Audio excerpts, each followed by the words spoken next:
नारायणं नमस्कृत्य नरं चैव नरोत्तमं देवीं सरस्वती व्यासं ततो जयमुदीरयेत्। ॐ नमो भगवते वासुदेवाय। चतुर्थ स्कंध षड्विंशोऽध्याय। मैत्रेय उवाच पुणी नारद महामुनि कहन्ति हरिभावघेनि। नारद उवाच शृण प्राचीन नृपवर से पुरंजन से मंदिर रहिला स्थिरी बस भोगे अज्ञान मोह अनुरागे। से एक दिने दंडधर मृगया अर्थे वन घोर उद्यम कला से राजन संगे दुर्जय भट्टमान। रथ आरोही शीघ्र गति अरण्ये प्रवेश नृपति। से पुरंजन दिव्य जान अति सुंदर निरूपम। पंचतुरंग रथ बहे गमन्ति पंचमार्गे हये।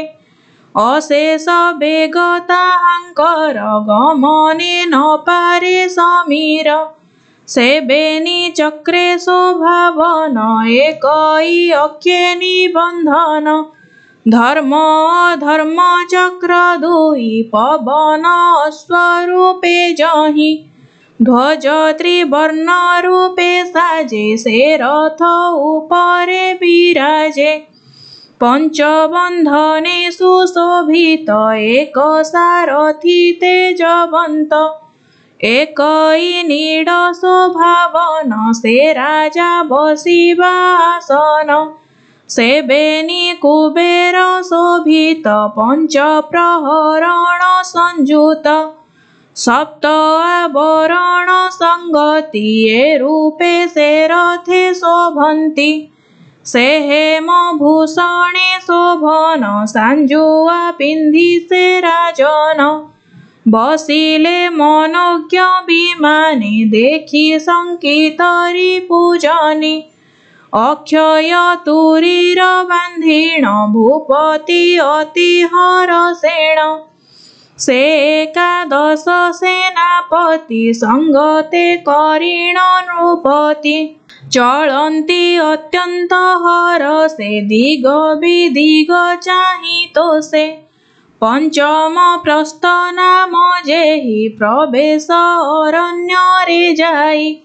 करेण धरी सरासन मृगया छळे से राजन। छाड़ीता प्रियवती नारी एकांते गला न विचारी। आसुरी बुद्धि धरी राये कठोर निर्दय हृदय। नाही ता अनुग्रह चित्ते मृगया छळे विमोहिते। निशित बाण सरासन बधिला वन्य पशुमान।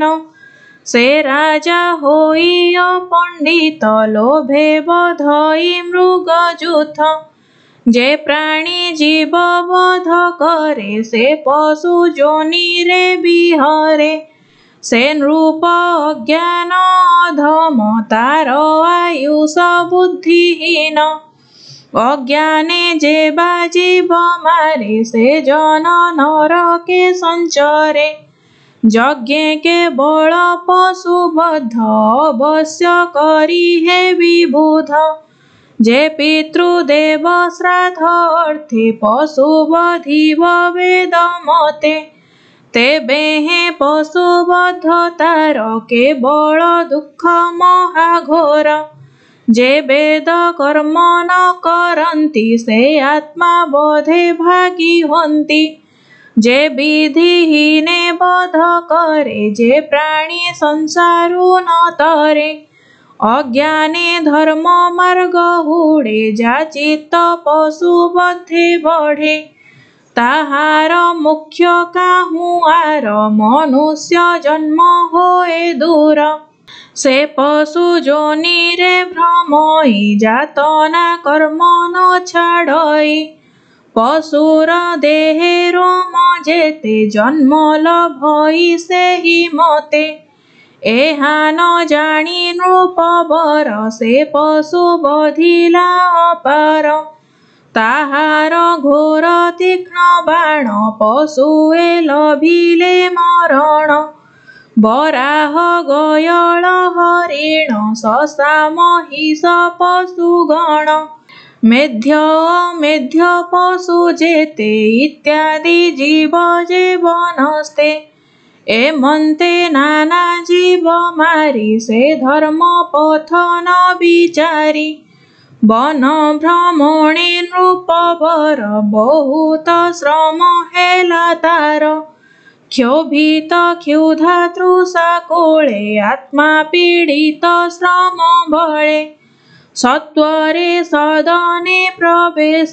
स्नानादि भोजन सुबेश सुशांति कराई शरीर अति आनंदे नृपवर सुगंध द्रव्य पुष्पमाळ भूषण हेला महिपाळ खंजीण नाना भरण स्वकाम भोगे नृपराण इच्छई पत्नीर संगति अनंग पीड़ारे नृपति प्रवेश अंतपुरे जाई पत्नी विषय मने ध्याई सकल पुरे से राजन आपना पत्नी की खोजिण न पाई से निज युवती सखिंकिराई पचारंती विषादे पूछई राजन शुण गए मोर वचन मो प्राण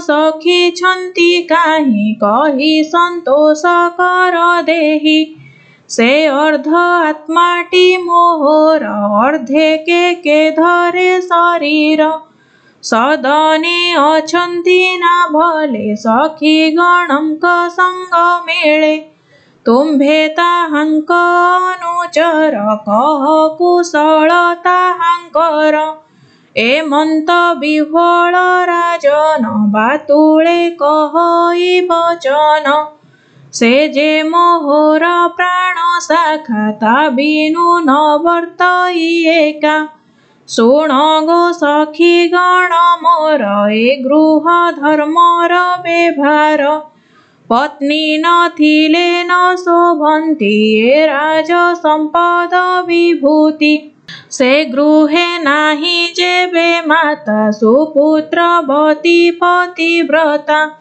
से गृहपति जीवहीन सुखेता नाही प्रयोजन जेसने चक्रहीन रथ बसिले काहि सुख जात तेसने गृहिणी विहीने गृहस्थ न सोहे सदने आत्मा विहुने जन्हे देहि ता गृह तेन्हे न शोभई कह मो काहि सुलक्षणी से मोर प्राण उद्धारिणी ता बिनु न स्फुरई ज्ञान कही गो रख मो जीवन बुड़िली मु दुख सागरे उद्धरी रख प्राण भले ता शुणी सखी गण भय बोलंती शुण महाराए आंभे न जाणु से किंपाई भूमि सजारे छंती सोई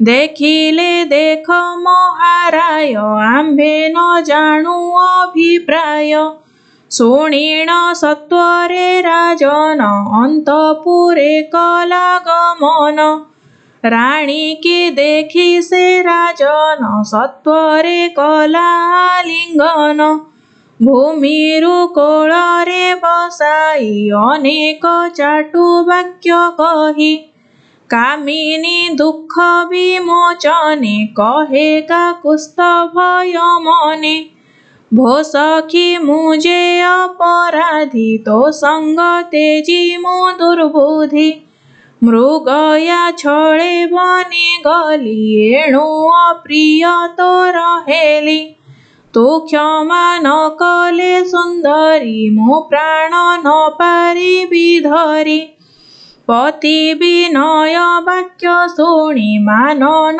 तेजे से मानिनी अनेक विनये राजन चरणी पड़िला तत्क्षण चरण धरी तार राय अति विभ्रम शोके कहे भो सखी तोर चिंता भरे मो प्राण न रहे शरीरे सौभाग्य हसी एबे कह विकल हेउअछि देह भो स्थिरी रत्न शिरोमणि मो काम दुर्गति तारिणी तो बिनु अन्य के बापारे दोष क्षमा करिबारे जे पुण्यवंत भृत्य ठारे दोषे दंडन्ति प्रभुत्वरे दोषानुक्रमे पाई दंड ता अपराध होए खंड जे स्वामी भृत्येन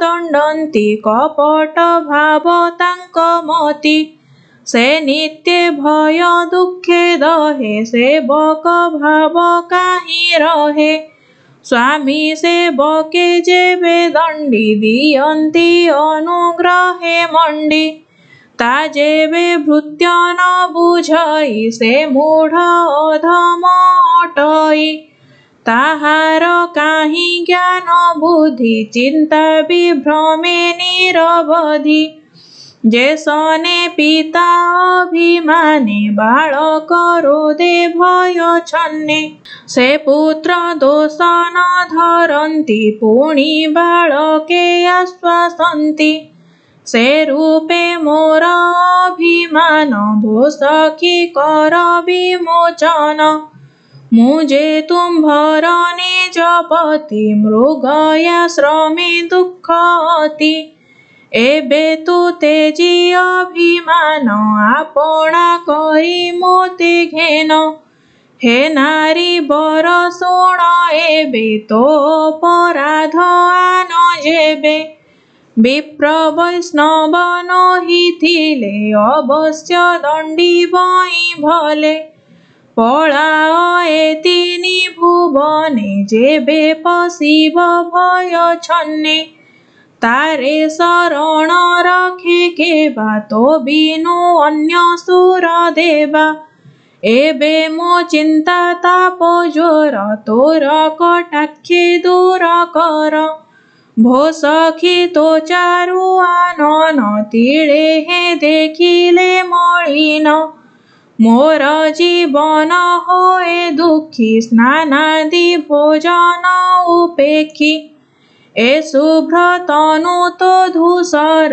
शयन करिछु भूमिर के प्राणी धरिब जीवन देखि तो विवर्ण बदन सुंदर सुकांति तो प्रभा देखि टळिवे सुर देवा तोर पंकजारुणाधर अशेष भुवन सुंदर से मुखे हसी मृदु बाणी कही तू रख प्राणमणि मुझे तो होर प्राण सखा मृगयाश्रमे भ्रमी एका तू शांति कर गो मृगाखी मो प्राण शरीरु छाड़ुछि विपद काले जे जुवती निज स्वामी को न सेवन्ति से नारी ज्ञानहीन मति जनापवादे से मरन्ति